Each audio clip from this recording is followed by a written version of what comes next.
मैं भगवान विश्वनाथ के सामने ये मंगल सूत्र पहनाकर आज से तुम्हें अपनी पत्नी स्वीकार करता हूं।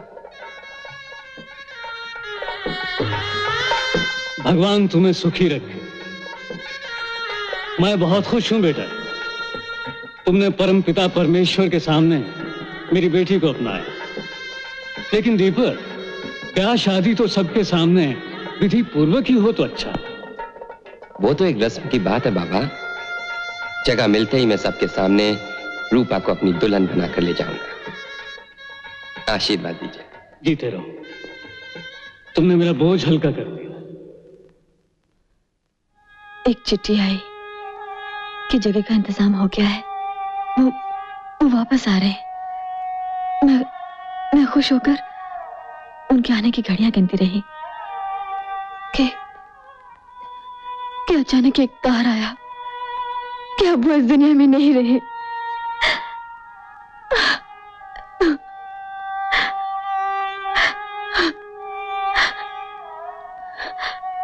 मैं मां बनने वाली थी, लेकिन गांव वाले ने हमारा अपमान करके हमें गांव से निकाल दिया। पिताजी ये तो बर्दाश्त नहीं कर सके, वो भी चल बसे। मैं दुनिया में बिल्कुल अकेली हो गई। जीने का एक ही सहारा था, मेरा बेटा, वो भी। दुख तो हर एक की जिंदगी में आता है बेटी। हर मुसीबत एक इम्तिहान होती है। तुम अकेली हो, बेसहारा हो, मेरा भी दुनिया में कोई नहीं। समझ लो कि तुम मेरी बेटी हो और अब यहीं रहोगी। बच्चे की बिल्कुल चिंता मत करो, मैं अभी जाके पुलिस में रिपोर्ट कर देता हूं।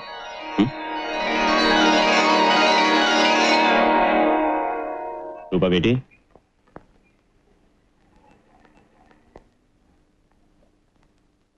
आओ बेटी, खाना लग गया है। नहीं, मुझे भूख नहीं। फिर वही बात, इस तरह खाना पीना छोड़ देने से क्या तुम्हारा बेटा? अभी तक तो उसका कोई पता नहीं चला। धीरज रखो बेटी, पुलिस खोज कर रही है। ईश्वर ने चाहा तो तुम्हारा बेटा जल्दी ही मिल जाएगा। मेरी सलाह है कि तब तक तुम अपने आप को किसी काम काज में मसरूफ रखो, उससे तुम्हारा दिल भी बहल जाएगा और वक्त भी कट जाएगा। लेकिन मुझे तो कुछ भी नहीं आता, मैं तो पढ़ी लिखी भी नहीं हूं। तो क्या हुआ? हर इंसान में कोई ना कोई छिपी खूबी होती है जिसे उभारा जा सकता है। संगीत है, नृत्य है, और भी बहुत सी कलाएं हैं जिसे सीख के तुम खुद अपने पैरों पर खड़ी हो सकोगी और अपने बेटे का भविष्य भी बना सकोगी। देखो बेटी, मैं तुम्हें जो भी सलाह दूंगा तुम्हारे भले के लिए दूंगा। अब आपके सिवा मेरा है ही कौन? तो फिर मेरा एक कहना मानोगी? जी अच्छा। चलो खाना खा लें। जी।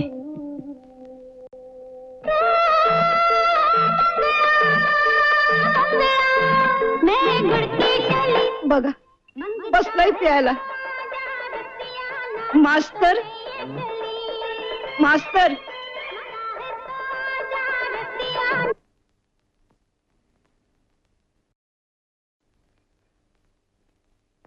से छुटका कहाँ है?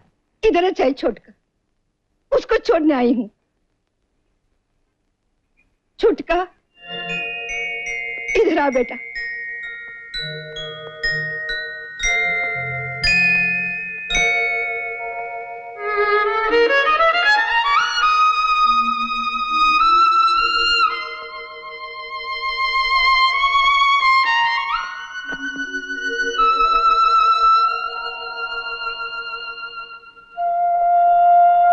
मैंने छुटके को 2 साल संभाला।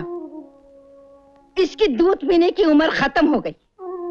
अब इसको दारू पीना सिखा और अपना माफिक मवाली बना।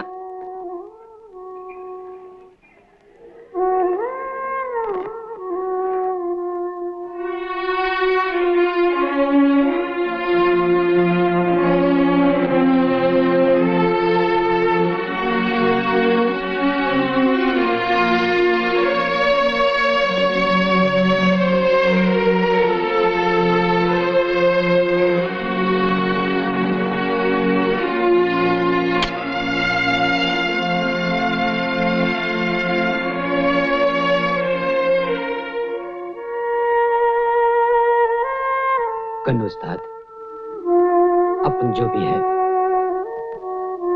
पर छुटके को बहुत बड़ा आदमी बनाएगा, बहुत बड़ा आदमी। आज तक ब्रिजेश जी की बात कभी गलत नहीं हुई। उनका कहना है कि रूपा बहुत जल्द एक मशहूर कलाकार बन जाएगी। आपको सलाम करता हूं जोशी साहब। किसी भी बेसहारा यतीम लड़की को सड़क से उठाकर हीरोइन बना देते हो और खुद मुफ्त में माल कमा लेते हो। ऐसा तुम्हें लगता है पॉल? हमारी लाइन में सिर्फ 4 दिन की चांदनी होती है। दिन रात मेहनत करके, पैसा खर्च करके जिसे हीरोइन बनाते हैं, वो या तो अचानक एक दिन फ्लॉप हो जाती है, और अगर कामयाब हो गई तो हाथ से निकल जाती है, और फिर ABCD से जिंदगी शुरू करनी पड़ती है। किस्मत साथ नहीं दे रही जोशी साहब, वरना मेरे दिमाग में कई ऐसी स्कीमें हैं जिनसे हम कुछ ही दिनों में लखपति बन सकते हैं। सिर्फ एक पार्टनर की कमी है जो शुरू में 1-2 लाख रुपए लगा सके। माल लगाए बिना माल नहीं बनता जोशी साहब। हो सकता है कुछ दिनों बाद मैं ही तुम्हारा पार्टनर बन जाऊं। प्रॉमिस? प्रॉमिस। चीयर्स। रूपा, रूपा बेटी, रूपा। जी जोशी जी। अरे इधर आओ, जल्दी आओ, जल्दी इधर आओ। क्या बात है? ये देखो बेटी, हर अखबार में तुम्हारी फोटो छपी है। पहले ही प्रोग्राम में तुम लोगों के दिलो दिमाग पर छा गई हो। इसके लिए मैं आपकी और ब्रिजेश जी की आभारी हूँ। अरे हमने तो सिर्फ कलाकार बनने में तुम्हारी मदद की, कामयाबी तुमने खुद हासिल की, जिसका सबूत यह है तुम्हारे पहले ही शो की और तुम्हारी जिंदगी की पहली कमाई 10,000 रुपए। 10,000 रुपए? अभी तो शुरुआत है बेटी, आगे चल के देखना दौलत तुम्हारे कदम चूमेगी। अच्छा ऐसा करो, इसमें से 5,000 तुम रख लो और बाकी मैं खर्चे के लिए अपने पास रख लेता। नहीं नहीं, इसे अपने पास ही रखिए। मुझे सिर्फ 1,000 रुपए चाहिए जिसे मैं दान करना चाहती हूँ। दान? हाँ, पास में जो अनाथ आश्रम है वहां जाकर मैं थोड़ी देर के लिए अपना दुख भूल जाती हूँ। अरे हाँ, दान तो करना ही चाहिए, और फिर अपनी पहली कमाई में से तो जरूर करना चाहिए। हाँ? ये लो। मैं भी आई। हाँ।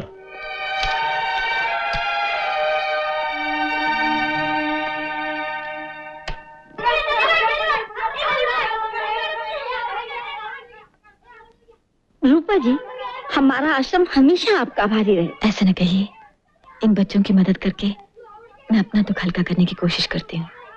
अच्छा, फिर आऊंगी। अच्छा, नमस्ते।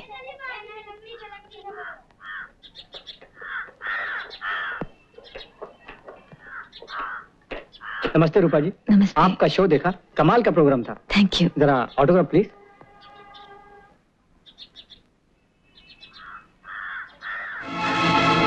चुपचाप हमारे साथ चले चलो, वरना चाकू आर पार कर देंगे, समझी? चलो।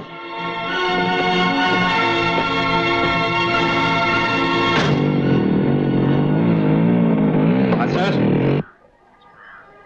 तुमने वैन का दरवाजा बंद होने की आवाज नहीं सुनी? थोड़ी सी आग लग गई थी। माल भर दिया? हाँ भर दिया। यहाँ से जल्दी से निकल चलो और माल सीधा पाल साहब के घर पहुंचा दो। ओके? अभी लो जॉर्जी।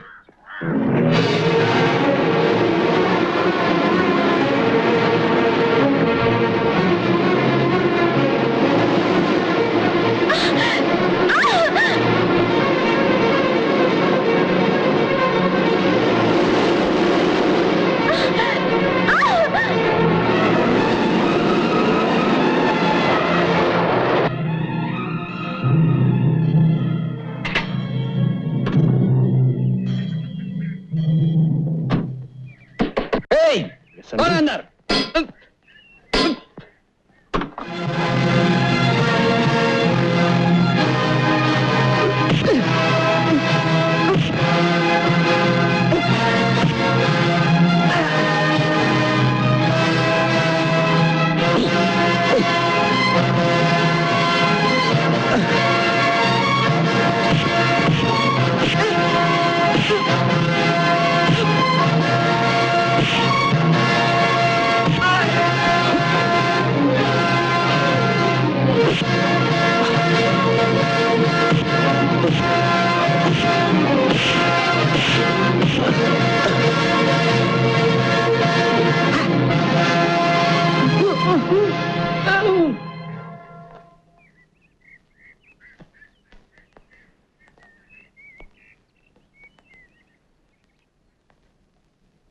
कौन है आप?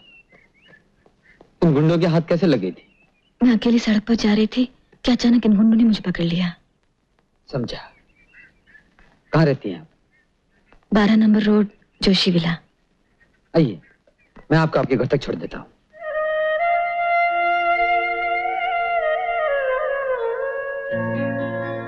बैठिए।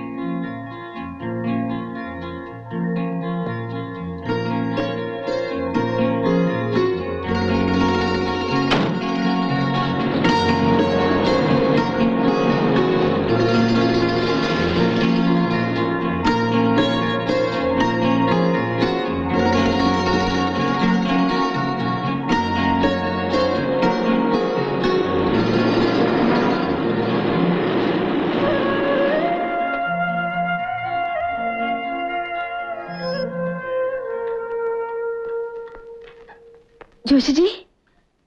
क्या बात है रूपा? जोशी जी, मैं आश्रम से वापस आ रही थी कि कुछ गुंडों ने मुझे पकड़ लिया। गुंडों ने?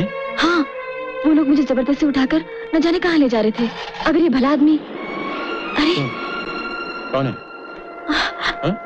चला गया। उसका नाम तक न पूछ सकी मैं। मुझ पर इतना बड़ा एहसान किया और मैं धन्यवाद तक नहीं दे सकी।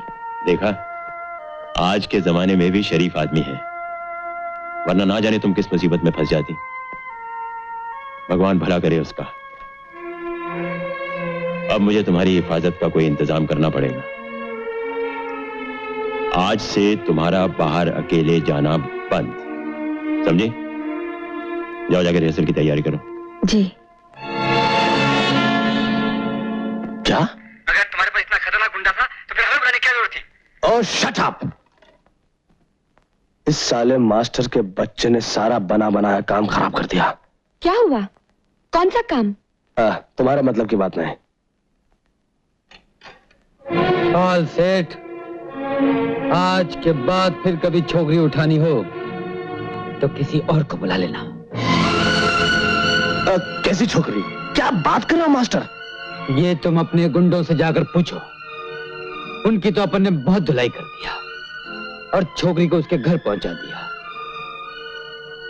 लेकिन एक बात सुनो पॉल सेठ, अपन एक गरीब और सीधा साधा आदमी, लेकिन आज के बाद फिर कभी मेरे सामने किसी की बहू बेटी की इज्जत पर हाथ डालने की कोशिश की तो अपन तुमको भी जिंदा नहीं छोड़ेगा।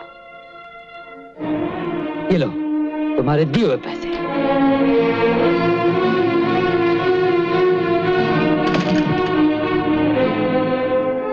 तो ये मेरी मतलब की बात नहीं थी।